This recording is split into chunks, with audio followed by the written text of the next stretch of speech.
Assalamualaikum warahmatullahi wabarakatuh. Hai, perkenalkan nama saya Siti Nurholiza. Saya Sucianista, Baiklah, di sini kami akan menjelaskan tentang multimedia pembelajaran.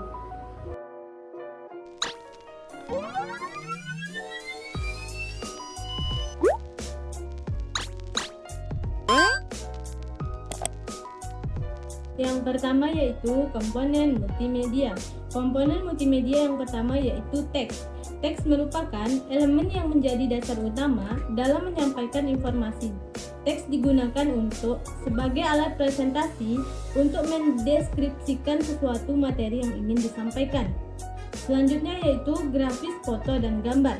Grafis, foto, dan gambar merupakan elemen paling penting yang memberikan penekanan secara visual terhadap suatu presentasi serta membantu menyampaikan informasi, terutama informasi yang tidak dapat dijelaskan dengan kata-kata.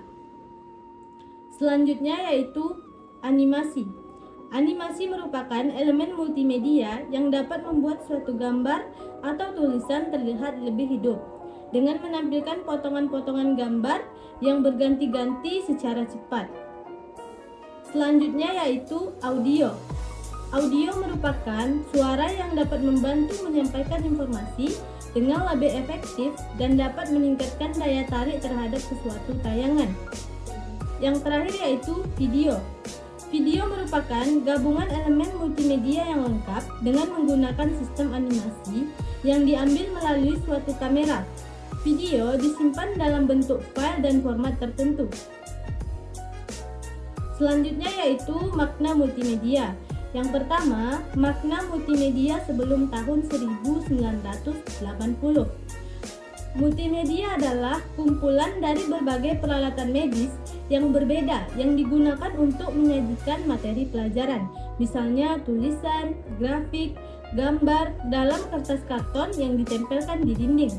Selanjutnya yaitu makna multimedia setelah tahun 1980. Multimedia adalah penyampaian informasi secara interaktif dan terintegrasi yang mencakup teks, gambar, suara, video, atau animasi. Selanjutnya yaitu manfaat multimedia.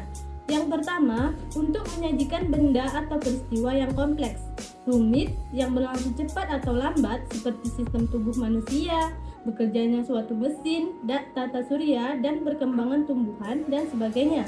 Yang kedua, yaitu memperbesar benda kecil yang tidak ditangkap oleh mata atau memperkecil benda besar yang tidak mungkin dihadirkan di sekolah.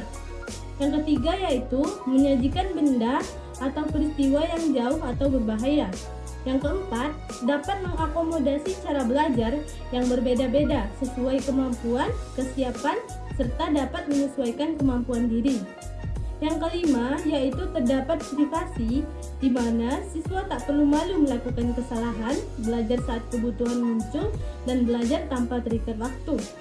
Baiklah, selanjutnya akan dijelaskan oleh teman saya Siti. Nah, selanjutnya itu pembagian multimedia berdasarkan penyajian. Itu dibagi menjadi dua, yaitu multimedia linier dan multimedia interaktif. Nah, multimedia linier adalah multimedia yang tidak dilengkapi dengan alat pengontrol apapun yang dapat dioperasikan oleh pengguna.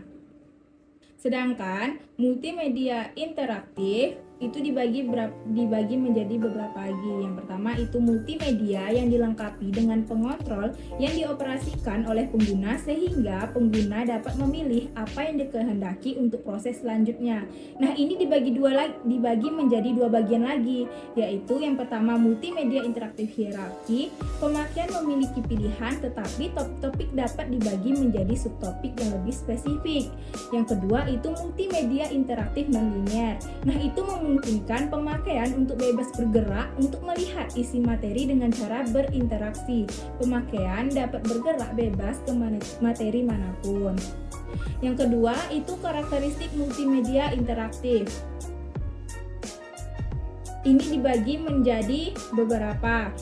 Yang A, dari segi konten.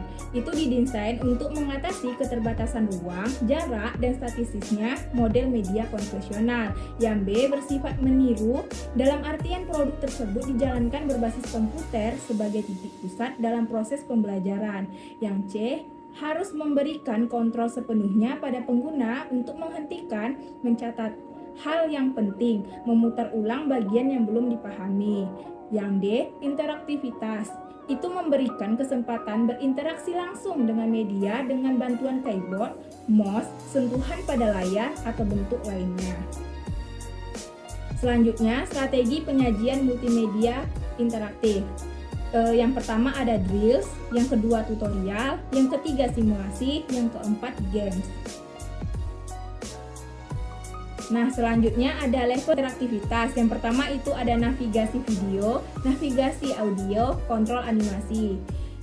Dibagi lagi menjadi navigasi halaman, kontrol menu atau link. Terus selanjutnya ada hypermap, respon, feedback, drag and drop, kontrol games, dan kontrol simulasi. 1, 2, 3. Baiklah, sekian dari penjelasan kami. Semoga bermanfaat dan dapat dipahami. Terima kasih. Wassalamualaikum warahmatullahi wabarakatuh.